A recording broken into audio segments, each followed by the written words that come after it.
Now let's take a look at what Create React App has made for us. So we're going to go into our Monsters Rolodex.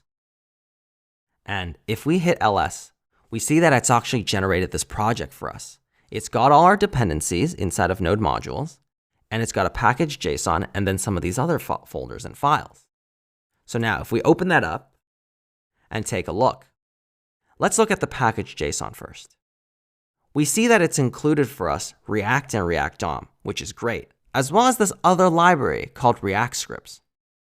Now, what React Scripts does for us is it's what makes Create React App so great. It's actually what allows us to have to not worry about Webpack and Babel.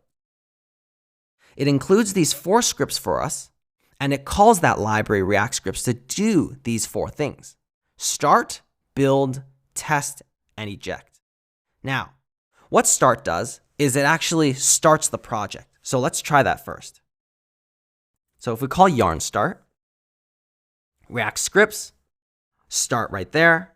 And what this does is it serves up this sample application of React inside of our localhost, which is pretty awesome. We have a working React app right away.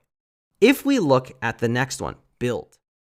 So before we start looking at this script, let's actually look at these 2 folders.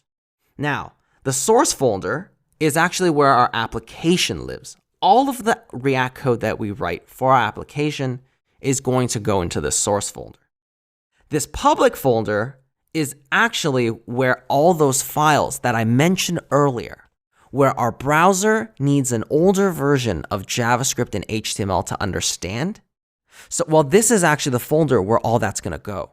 So when we call this build script, what Create React App is going to do is it's going to turn all of the React code in our source folder into that version that the browser understands and put it inside of this public folder. Test just runs the test code that we're going to write. And then eject will actually take out all of the configuration files that it's hidden from us for Babel and Webpack in case we wanted to manage it ourselves. Now that we understand what the basics of what Create React App has done for us here, let's actually look at some of the code. Now, the first thing I want us to look at is this app.js file. Now, I know this looks a little overwhelming, but let's just take it line by line. So first, we're going to import all the things from React that we need.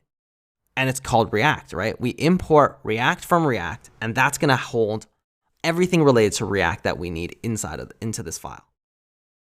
Then we're going to import the logo from logo.svg, which is essentially just this logo image.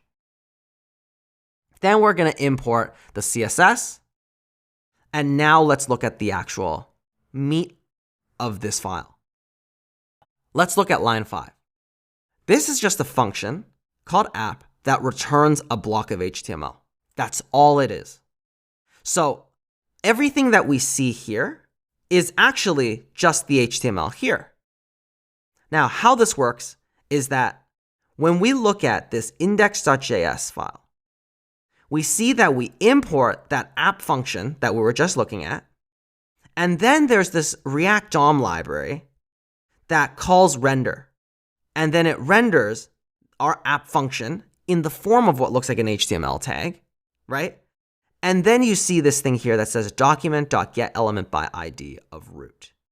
So what this is it's looking on the document object for some element with an ID of root, and it's replacing it with this function that we saw that returns HTML. So it's going to replace that element with the ID of root with all of that HTML from our function. And where that div is with the ID of root is inside of index.html. Inside of this body tag is a single div with the ID of root. And this is the entryway for our application. It's essentially just this library replacing that div with the ID of root with our function that returns some HTML. Now, one of the great things about Create React App is that if we make any changes to any of our files, it'll automatically update inside of our localhost. So if I wanted to change this to say, hello, my name is Yihua, we will automatically see this update. And that's really awesome because that means that we don't have to worry about refreshing anything.